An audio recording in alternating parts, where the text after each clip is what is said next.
Hello friends, welcome back to the channel. I have a quick one for you today. It's not going to be a review, so wherever possible I will not be sharing my opinion. This video is going to be purely for informational purposes only. Shout out to Powotato for sending this over to me. If you're interested in getting this extender, you can find this one at powotato.com. Like and subscribe if you haven't already. Let's go. So what is this thing and why is this thing? First of all, the G16 by Haute42 is a good choice for leverless fans who enjoy MX switches.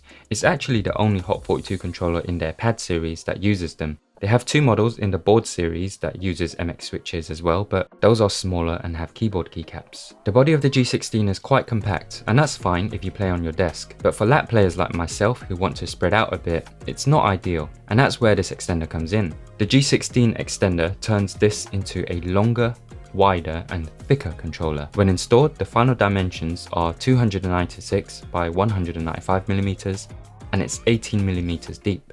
It's also available for the S series, so for people who like these controllers for the spacing, the layout, or the MX switches in the case of the G16, you get to keep those things whilst turning it into a lap viable controller. This might be especially useful if you like to pop into locals or tournaments because you won't always get a surface to place your controller on, so having the option of lap play is essential. So let's look at some of the details of this extender. It's fully 3D printed with a smooth finish on the top and sides and a grainy texture on the base. It's chamfered on all four edges with a very generous one on the chin. Chamfering improves comfort for the palms and also makes it more pleasant to pick up. All four corners are heavily curved too.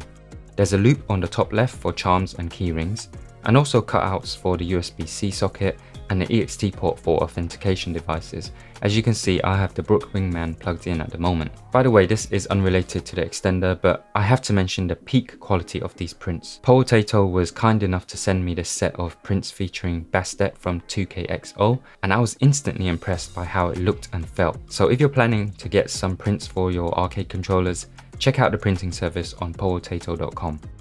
To make sure it's all secure, we have to assemble the extender onto the controller itself. It's much less complicated than it sounds. It comes in two pieces, and step one is to release the screws first. Step two, we sit the controller in the pocket and slide both pieces together with the male and female ends connecting. And finally, in step three, add any artwork we might have to the pocket in the back, cover that with the back plate of the controller, and then screw it all back together again. If you're going to add a charm on yours, look for a lark's head knot tutorial on YouTube. The purchasing process is straightforward, but there are some extra options to consider too. First, make sure you have the correct model selected. This can be the S or G series on this drop down menu. Next, you'll choose your color, and I just want to make a special note about this part because there are plenty of colors to choose from, but at the bottom you can also do something adventurous and select a custom color option. This will be at an additional charge, so make sure you input the correct hex code at the bottom if you choose this option. This is particularly cool if you have a strong vision for the overall look of the controller because you can coordinate it with the colors on your artwork, for example. Finally, you can add some custom text on the bottom of the controller right beside the EXT port. You might want to put your name here or a little Easter egg or something. Without the extender, I often feel like I have to manually balance and hold the controller in place whilst I'm inputting complex sequences, which isn't ideal. I also like to rest my pinky fingers as an anchor during play as well. Now, with a larger body, this is possible.